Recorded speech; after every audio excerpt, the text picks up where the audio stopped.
What exactly is it that you are trying to accomplish? What is it that you want to get done? What do you want to do? You may want to get your finances in order, maybe make some more money. You want to lose weight.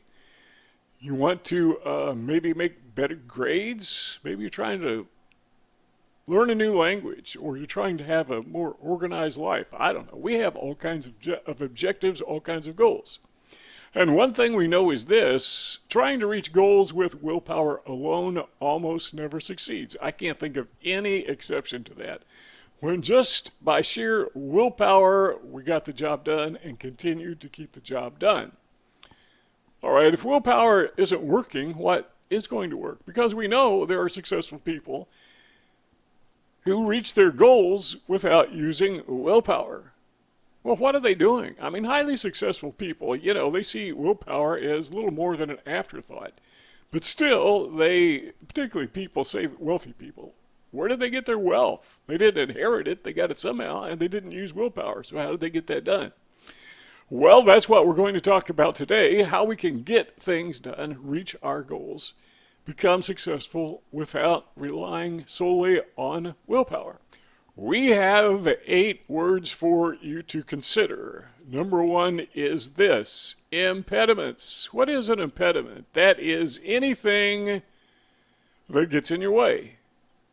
Now, one of the reasons we don't reach our goals is because, quite frankly, we have, and this should be obvious, shouldn't even have to say it, but we have too many impediments. Now, I say it should be obvious, shouldn't have to say it, but the fact of the matter is, if right this moment you went and looked in your cupboard, you would find impediments. Obviously, they should not be there, but there they are. Go in your refrigerator, take a look. What is in your freezer? Got some ice cream?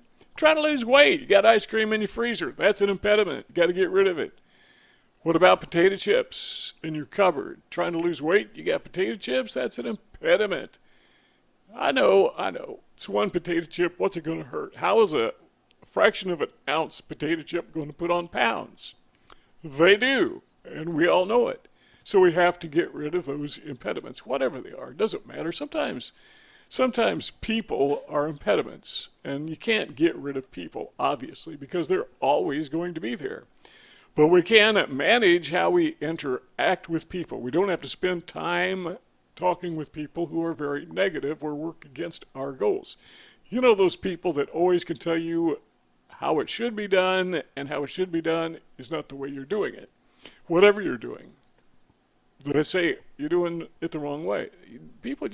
It makes them feel smart, I guess, to tell them that you are wrong all the time. And these are negative, critical people, and they exist, and we all know it. But can't get rid of them totally, but you don't have to dwell upon a conversation with people like that. You can sometimes walk away. I know it's tough. You got those people in your family. You may have those people at work or school, wherever you go, there they are. But focus on people who don't do that. How hard is that? The second word is incentives. All right, you looked in your cupboard, you saw potato chips. That's not an incentive, it's an impediment. You looked in your freezer, you saw ice cream. That's got to go. But what if we're talking about improving our finances, making more money, just having a better financial life? Well, look in your cupboard. Do you have a financial cupboard? Well, you get a credit score. Kind of the same thing, right? So when you looked in your cupboard, you saw potato chips. Look at your financial score, your credit score. And what do you see? Well, your incentive is to get rid of a low credit score and replace it. That's your goal. That's your objective. You're seeing that over the horizon, and you're going to go for it. How are you going to do that? How are you going to improve your credit score? Now, I know some things are kind of obvious, like quit spending so much money, quit eating potato chips, quit wasting your money on stuff you don't need. And there are a lot of things that we think we need, but hey, really we don't. But there's another thing, and that is, well, let me just give you this tip. What I do is I pay off my credit cards in full every single week, without missing, without fail. Now, people say, man, why would you do that? Well, a couple of reasons. Number one, you're going to have to pay it anyhow, right? So paying it every single week is not costing you anything. Rather, it's saving you from paying interest. So right off the bat, you're saving money. But what's more is this. You find that when you pay off your credit cards every single week, then you maintain like a zero balance or close to it all the time. That greatly impacts your credit score. Okay, what do I need? This is in the front of your mind, not the back of your mind. What do I need to do to get my credit score higher than what it is right now? And you know that using your credit card is going to hurt your end objectives. And so you start spending less money on stuff you don't need. Now come on, think about this for a second. What is something that in your life right now that you're paying for that you could do without? Or you could do with something cheaper? Get your mind working.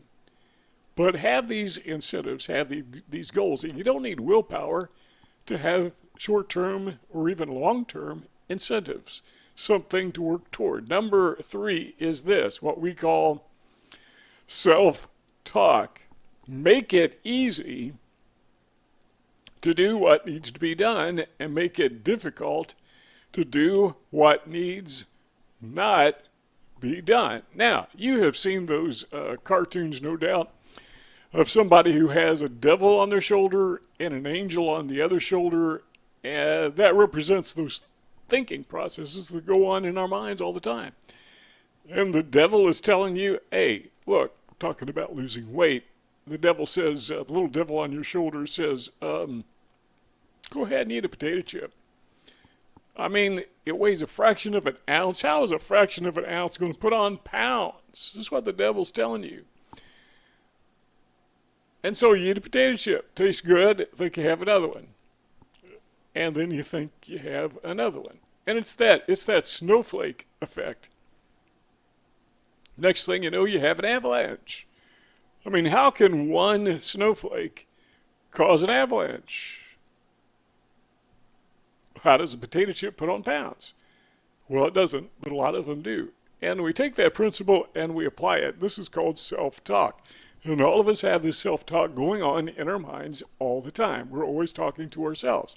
We never even stop to consider that we can control what we say to ourselves. Some of us have difficulty controlling what we say to other people. So we surround ourselves with these devils. We surround ourselves with high-calorie, high-carb food. And then we say, willpower will get me through this. Chances are, no, it's not. Because the only way we think we can make those devils disappear is eat them. And then we replace them with more devils. And we say, okay, now this is going to be the week that we're going to make it. That's obvious not working. So we need to improve our self-talk. And one of the ways to do that is don't listen to the devil. Those little devils on our shoulders that says, eat this food, it's not going to hurt. You can do this next month. Listen rather to the angel on your shoulder, not literally, the self-talk. The angel on your shoulder that says, look, there is a rational, good plan to get this done. Let's go that direction. The fourth word is just that, plan. This is where people with Asperger syndrome tend to excel. Spreadsheets, it seems, that were rather made for people with Asperger syndrome. Not long ago, a few months ago, we put a deck on the back of our house. We didn't just go out there and start swinging hammers and next thing you know, you have a deck. That's obviously not the way it works. So we had to do some planning. First thing we did is we planned the deck. How big do we want it to be? Where do we want it to be? And then second, we made a materials list. And then we went and bought the materials. And then we started swinging hammers. Where the guy who built the deck started swinging hammers and sawing boards and whatever. And before you know it, we had a deck. But we had to have a plan, and that applies to virtually anything and everything in your life. Plan. Okay, let's go back to talking about losing weight. I had a friend I was talking to some time ago, and he told me that he was into one of these mail order programs where they will send you food to eat every week to lose weight. And he said, hey man, that worked. I ate the food and I lost weight just like they say in their ads, in their commercials. I thought about that and I thought, that's a pretty good plan. Except I don't want to do the mail order thing. Why can't I just set up my own plan? I got spreadsheets. I know how to use them. Not that hard. I can say, okay, I'm going to make a plan, and on Monday I'm going to eat this. On Tuesday I'm going to eat this. On Thursday I'm going to eat this. On Friday and so forth. And then I have my shopping list. And I figured out, what are the nutritional values of these foods? And it doesn't take long to do that. It's not hard to do. And the calorie intake, and, within about a year, I lost something like 100 pounds. And I didn't do the mail order thing. I just made my own. I had a plan. Something that you can start right now. And you don't need willpower. You just stick to the plan. It's really not that difficult. Word number 5 is this. Reasonable, and by that we simply mean, you may say, I think I can lose 100 pounds by next Thursday. That's obviously not reasonable. Everybody knows that. Okay, what about a week from Thursday? What about a month from Thursday? No, those things are not reasonable. Okay, I'm going to build these massive biceps next week. No, you're not. It's not going to happen. We got to set goals and have objectives that are reasonable. So what is reasonable for you? 2 pounds a month, I think, is reasonable. If your doctor lets you do it, 2 pounds a week is reasonable. How many weeks are there in a year? 52. So if you lose 2 pounds a week for a year, you're going to lose 104 pounds. Okay, you lose 2 pounds a month. You lost 24 pounds. But you get the objective. You want to be reasonable with your goals, with your objectives. Number 6 is this. I think this is important. What we need to do is we need to visualize. By that I mean think about a year from now. What is the date? What will the date be? Well, whatever today's date is, it'll be the same a year from now, except the year will change. Now ask yourself this question.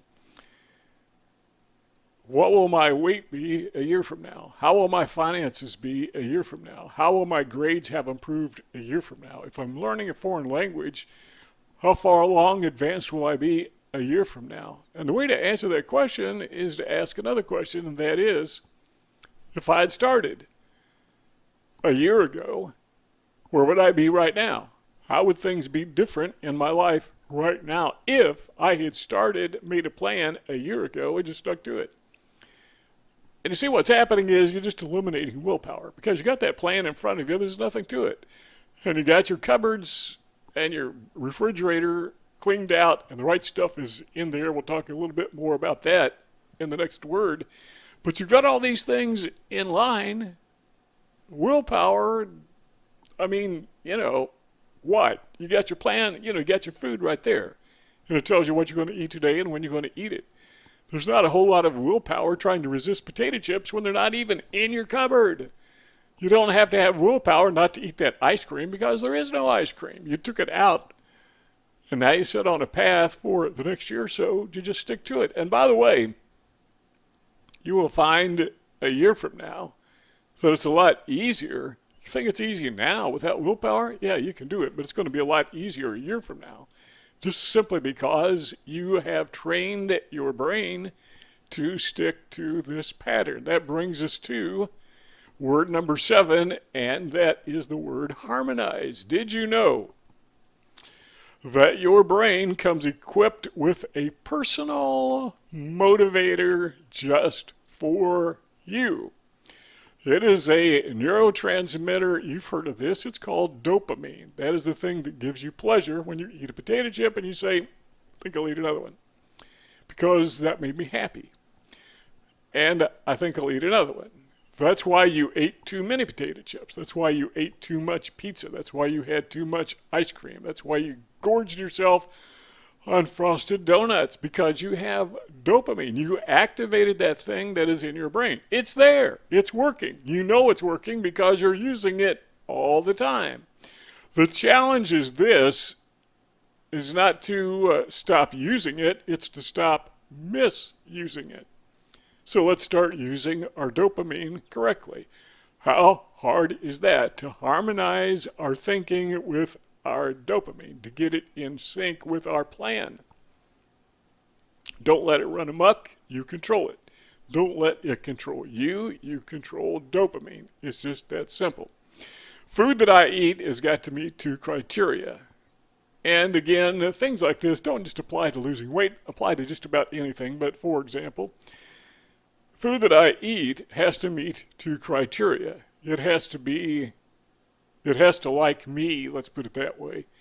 That is to say, it has to be good for me. It has to have a nutritional value that helps me reach my end goal, which is to be healthy and not overweight. And number 2 is I have to like it. There's some very healthy foods out there that I'm not going to eat them because they're disgusting. Take liver, for example. Sorry, I tried it, and I know it's one of the healthiest. They say it's one of the healthiest foods in existence. What is the?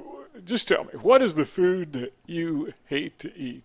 That is real food, but it just tastes nasty, so you don't eat it. I just cut liver out of my diet because it doesn't fit both criteria. There's plenty of food out there. There's a lot of food out there that tastes good, that is good to me, that is friendly to me, and I like it.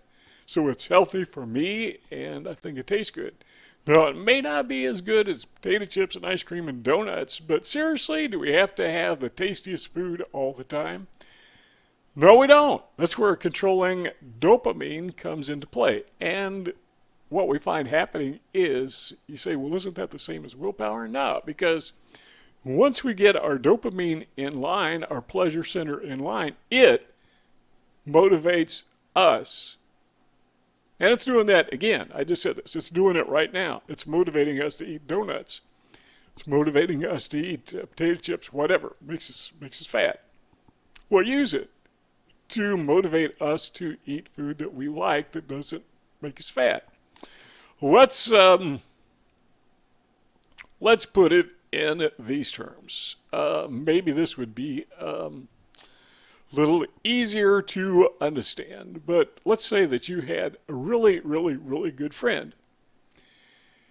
And you like to hang out with this guy, this girl, whoever it happens to be, but there is a problem. And that problem is that every time you get with this person, they punch you in the nose. But you really like this person. You're kind of codependent. Even though they're abusive and not kind to you, you still like to be around them. They make you feel good. Those are potato chip people. And the food that we eat is kind of like that friend that we really like, but it abuses us. So, okay, let's go back to ice cream. I really like ice cream. I can't remember the last time I had any because every time I eat it, it punches me in the nose. Not literally, it literally makes me fat. Same thing. It abuses me physically. And so ice cream is going to be a friend. Well, let me phrase it this way. It's not my friend anymore. Okay, if we're having a special event, family gathering, whatever, I may say hello to my friend, and that's it for the next few months. And it goes no further than that. So that friend, that ice cream friend, those potato chip friends, I just cut them out of my life because I'm tired of them abusing me. And there are plenty of other foods out there. Again, we said this a second ago, that will activate our dopamine center. So why not go with those? Now, number 8, and this may be a little bit surprising, but I told you this is an important one. So willpower is not a bad thing in and of itself. But willpower is just not the main thing. And when we rely on willpower exclusively, we're just setting ourselves up for failure. And again, it's that thing that we mentioned earlier where we surround ourselves with carbs and sugar. And we surround ourselves with credit cards. And we surround ourselves with desires to buy junk that we really don't need and we don't use that often. And we tell ourselves, oh, I just can't do without this phone plan, where you know good and well there's a cheaper one out there that works perfectly well. Or I just can't do without cable television. If you're financially strapped, actually you probably can do without it. What about cigarettes and alcohol? Touching a sore point here, but believe it or not, you can actually do without alcohol. Now, I'm living proof. I'm approaching 70 years old, and I have never in my life even tasted an alcoholic beverage. And so I can tell you, yes, you can survive without it, and so can your liver. So willpower is a good thing. Just don't make it the main thing. Don't make it the central thing. So you plan an exercise routine, for example, and it's based on activities that you like to do. And so the neurotransmitter dopamine kicks in. What exercises do you like to do? Maybe there's not many of them, but there's got to be something, and eating, by the way, is not an exercise, just so you know. But do you like to take walks? Well, take a walk. Like to take a short walk, do a short walk. Do you like to do sit-ups? Some people do. Do sit-ups. Do you like to lift weights? Do that. Find some exercise, and I can't tell you because we're all different, but find some exercise that you like to do and make a plan. You got that meal plan, right? You know what you're going to eat on Monday, Tuesday, Wednesday, Thursday, Friday. Well, just add a little bit to that meal plan. This time you're going to put down what you're going to do. Monday, Tuesday, Wednesday, Thursday, Friday. What exercise plan you are going to do. And it's really that simple. You don't need to rely on willpower. There are other things that you can employ where willpower becomes, as we said earlier, a thing, an important thing, but it's just simply not the main thing. And speaking of main things, here are a couple other videos on the screen that you want to watch.